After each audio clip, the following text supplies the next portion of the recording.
guys, Willie here with W.T.F car reviews, and today we're reviewing the all-new 2025 Nissan Kicks SR. And a big thanks to Red and the rest of the management and staff here at Courtesy Nissan in Tampa, Florida for helping make this review possible. I'll leave a link to our inventory below, and if you're looking for a new car, SUV, or truck in the Tampa area, I would definitely recommend checking these guys out and ask for Red. And for those of you guys who don't know, the Kicks has been Nissan's subcompact SUV since 2016. The second generation Kicks that you see here is all new this year for 2025, featuring a ground-up redesign inside and out, the new model being 2.8 inches longer with a 2-inch longer wheelbase, 1.4 inches of additional ground clearance, 1.6 inches wider, and about an inch taller, making this new Kicks remind me a lot of the outgoing larger subcompact Rogue Sport. Matching the larger body is a new larger 2-liter naturally aspirated 4-cylinder, which is shared with a larger Sentra, replacing the previous Versa-based 1.8-liter 4-cylinder. The interior is also completely revamped with significantly more space, nicer materials, and dual 12.3-inch screens. There are 3 trims available for the 2025 Kicks, ranging from the $22,000 base up to the top-of-the-line $26,000 unbelievably loaded SR that we have here. What else do we get for that money? Let's jump right in. So first thing to notice is this beautiful blue metallic paint color. It's a 2-tone, it's about a $680 option, but it completely transforms the look of this new SUV. I'll leave a link right here, show you the exact name of the color.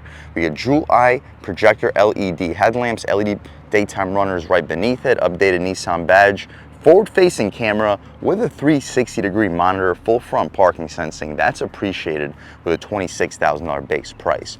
We have some gloss black contrast in the blue for the 2-tone paint, a little bit of flat black down beneath with a panel housing our advanced safety features. The wheels are 19 inches black and silver contrasted Bridgestone Alenza tires. Again, 19-inch rims, the dimensions being 225, 45, R19. The 225 wide tires shouldn't have any issue putting the power to the ground. We get 141 horsepower and 140 pound-feet of torque, which is up compared to the previous model and surprisingly quick considering the power figures. The 40 series sidewall should also keep the ride quality nice and plush. We get some plastic cladding for the wheel well area, splash guard, plastic cladding for the rocker panel side skirt area, smart access for the driver and the front passenger, camera on the mirror, LED turn signal on the mirror too, and it says Kicks on the inside part of the frame. The camera helping us out with the 360. We get blind spot monitoring on the glass too, and hopefully you can pick up this 2-tone paint color with the side profile. Aluminum roof rails, we get black window trim down beneath, blacked out pillars, but we lose the black trim for the top part of the window trim. I kind of wish they blacked all of it out. Let me know in the comment section what you guys think. We get a shark fin style antenna too, no moonroof out rear. I like the hip design, making you look a lot more aggressive, also giving you a little bit more shoulder room for the rear passengers. Not sure if you can pick it up on camera, but we also get Kicks illuminated into the rear part of the vehicle. We get full LED taillights, turn signals, and reverse lights, smoked Kicks badge in the lower left corner, red SR in the right corner, updated Nissan badge, backup camera beneath it. The wiper is not housed into the spoiler, but still looks pretty aggressive for the rear styling, LED third brake light, rear parking sensing. Hopefully you can pick up the exhaust tip in the lower left corner. And speaking of the exhaust tip, let's fire up this 2-liter naturally aspirated 4-cylinder and hear how she sounds.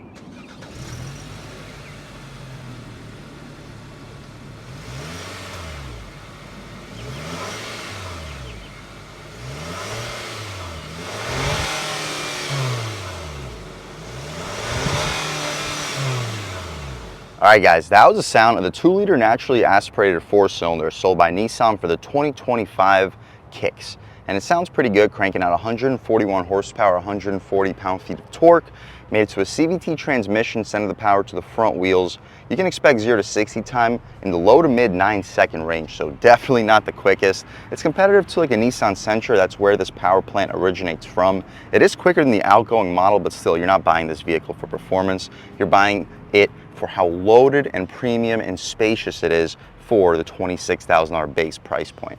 But what you see is basically what we get. We can shut this hood right down, no hydraulic struts, so I was using my arm as a prop rod. Anyway, we can walk around this 2025 Kicks one more time, and let's take a step inside and see what we get with a $26,000 base price kicks right next to the airport, so bear with me with a little bit of the outside noise. Up top, we get leather stitch trim with contrast. We get kicks etched in the inside part of the air vent area, some faux leather down beneath with a carbon flare, contrast stitching, aluminum door handle, auto one touch for all 4 windows. We get 4-way adjustable mirrors, lock and unlock, and a pretty decent amount of storage. You'll stack 2 footlongs on top of each other, and you'll fit a 32 to big gulp sized bottle. Just the base audio system. We don't get the upgraded system standard on the SR, but it sounds okay for a base. The seats are really comfortable. We get this leatherette and cloth contrast. The cloth is the insert for the back and bottom portion, adding to the softness. We get red contrast all throughout, and the bolsters are supportive, but they're not too stiff, so keeping the seat nice and comfortable. The seats, unfortunately, are not electric, but you can still recline, drop, lift, and slide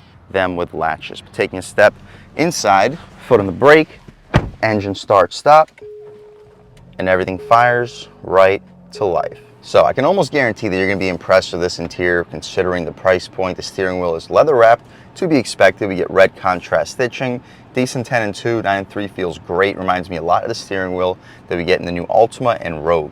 Updated Nissan badge, rubberized horn area. The horn, decently loud and aggressive, not the loudest, but people should still be getting out of your way. Wouldn't expect dual pane windows. Yeah, we don't get dual panes, but it's decently thick. Flat bottom steering wheel, aluminum frame, volume and skip controls, adjustments for the infotainment. Speaking of the adjustments, right now we're looking at our song that's currently playing. You can see our advanced safety features screen. Check all that out with traffic sign recognition, overall settings, home screen, fuel, trip computer, tire pressure. You gotta be driving to see that. And we got our auto start stop information beneath it, right back where we started. My personal favorite to look at all times would be the tire pressure. The tach goes to about 6,400 RPM. Speedometer goes to 140. We get our coolant temperature beneath the tach, and we get our fuel level beneath the speedometer. Our stocks have a satisfying click, auto headlamps, auto high beams, no auto rain sensing wipers. Wouldn't be expected at this price point. Tilt and telescoping steering column, lane keep assist. You can turn off our auto engine start stop. Hood latch release. Hopefully you get a good look at the pedals. We get stitched material for the dashboard. That's also really premium touch. We get our dual 12.3-inch screens with some flat black separating the two. The touchscreen basically straight out of the Rogue Rock Creek we just reviewed in this channel, just no standard navigation. We still get wireless Apple CarPlay and Android Auto. This is our home screen.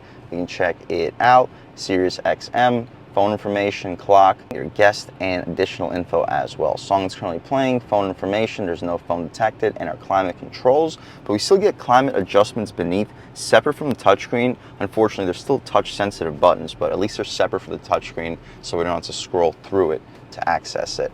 Right back to the home screen, my personal favorite to look at all times since we don't have standard navigation. Dual air vents. We get some padded faux carbon trim beneath the touchscreen. We mentioned the climate control. It's not auto climate, even on the top SR trim, but the temperature controls and vent controls, defrosters, all touch sensitive buttons beneath the media information with the skip, hazards, and our camera that we can access at all times. Speaking of camera, the gear selector control and the CVT transmission. The backup camera is super high resolution, crisp, guidance lines and trajectory with an over-the-top 360-degree screen. At $26,000 for the base price, this is a really impressive camera system. We throw it back in a park and we return right back to the home screen. Engine start stop, electronic parking brake with auto hold. We get dual USB-C ports, leather stitching for your knee will often hit, premium touch. Drive mode selector. Our drive modes include sport, standard, and eco mode. We'll start it off in standard, try out sport, try out eco, and see what the differences are. Some aluminum flash plastic trim for the center stack, deep cup holder so you can use it for storage if you need to. You'll fit 24-ounce bottles easily. Soft leatherette wrapped armrest. You'll fit probably 4 12-ounce cans in there with an additional 12-volt as well. The glove box, it is damped, decently spacious, and deep. I would expect you to fit about 25, maybe 30 license plates. Should be able to fit 2 pairs of shoes if you're under a size 12. Thin framed rear view mirror, it's not auto dimming, got to pull this flappy thing to dim it. Sunglass holder, interior lights appear to be LED. That's about it though guys for the front seat at least of this 2025 Nissan Kicks. Let's take a quick look at the window sticker, see any features that I may have missed in this 2025 Kicks SR front wheel drive CVT.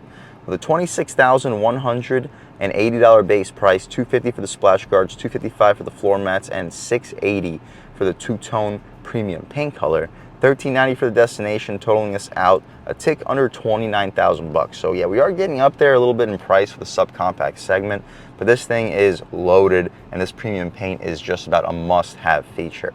31 combined MPGs, 28 city, 35 highway. You guys can pause, take a look at all the standard features, and yes, we get quite a bit of them. That's about it for the front seat of the 2025 Kicks. Let's hop out back, see how much space is offered back there, as well as the overall quality of the materials. So up top, just hard plastic. We get a padded armrest though, auto one-touch window, aluminum door handle, a little bit of storage. You'll be able to fit a big gulp in there, but probably no footlongs or 6-inch subs. Additional speaker, the leatherette seat padding goes all the way out to the door frame with more of that cloth insert in the center. Legroom, I'm a little bit over 6 feet tall, sitting behind my seat settings, and yeah, we are in a subcompact SUV, but I still have about 1.5 inches, 2 inches of knee room, headroom, about 1.5 inches as well. So if you're under 6'3", 6'4", you should be able to comfortably sit behind your seat settings in the 2025 Kicks. If you're over 6'3", 6'4", sit behind the passenger, they'll compromise a little bit of their leg room. There's plenty of headroom and plenty of shoulder room for a subcompact SUV. Unfortunately, no air vents at this price point though. It could be understood. We get map pockets behind both of the front seats. The center cubby armrest is leatherette. You'll fit 16 to 24 ounce bottles with a rope that you can pull onto. The interior lights back here also appear to be LED. That's about it though, guys, for the cargo, or not cargo, second row. Let's check out the cargo and then take this 2025 Nissan Kicks out for a drive. So underneath the Nissan badge is a button. We don't get a power opening liftgate, but we do get hydraulic struts, a large opening. I'll leave a link right here to show you exactly how much cargo space is back here with the second row up and with the second row down.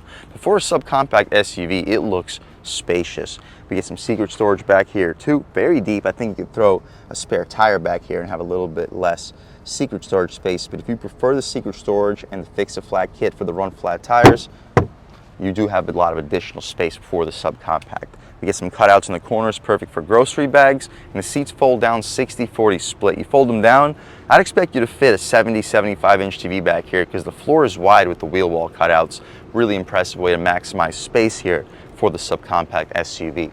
Shutting the trunk right down, taking a step back and walking around this all-new two-tone, beautiful 2025 Nissan Kicks SR.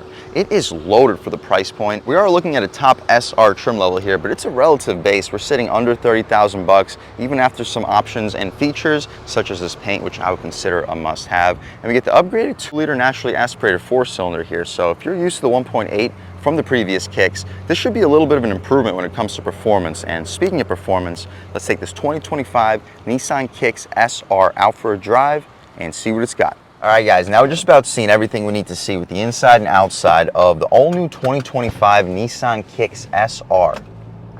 Let's take it out for a drive and see what it's got. My first impressions, though, the steering feels really good. Nissan's been doing some really good electric steering racks when it comes to feel, sharpness, directness, and in this application, weight, too. We're just in normal mode. Throttle response is great. They tuned the CVT in a way that you don't really feel like this motor is underpowered. It did feel a little bit underpowered in the Sentra, but here it feels a little bit better tuned. Steering, yep, feels good, about third throttle.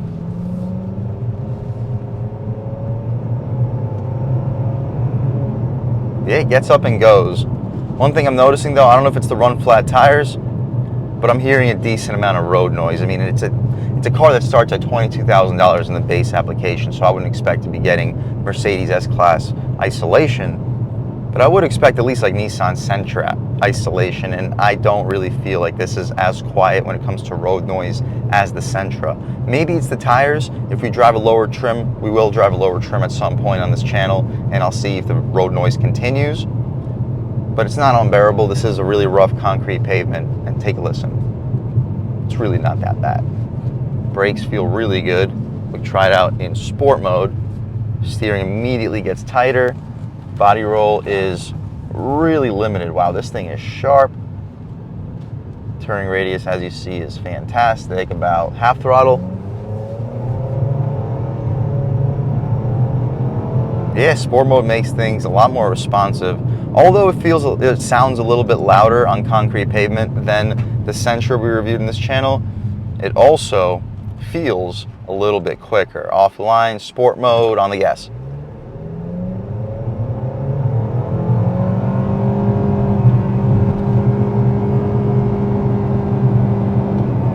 Gets up and goes, it's fine. As you see, like, I do feel like it's a little tiny bit quicker than the Sentra, but we're talking about a couple tiny tenths of a second. Sport mode gives you some sensitive throttle. If you're driving through the mountains and you don't want to step on the gas really hard when you're going uphill, I think sport mode here is actually really good, the way that it still allows you to have some overdrive. Handling is good. Woo-hoo. I'm liking it. We can take it out of sport, try it out in normal mode. We can open her up a little bit more onto this multiple lane highway, see how the road noise is on some darker asphalt. Hopefully it gets a little bit quieter. Brakes still feel really good. All right, guys, we don't get any manual shifts here, but I don't think it's the end of the world in this power plant application. Opening up a little bit over here.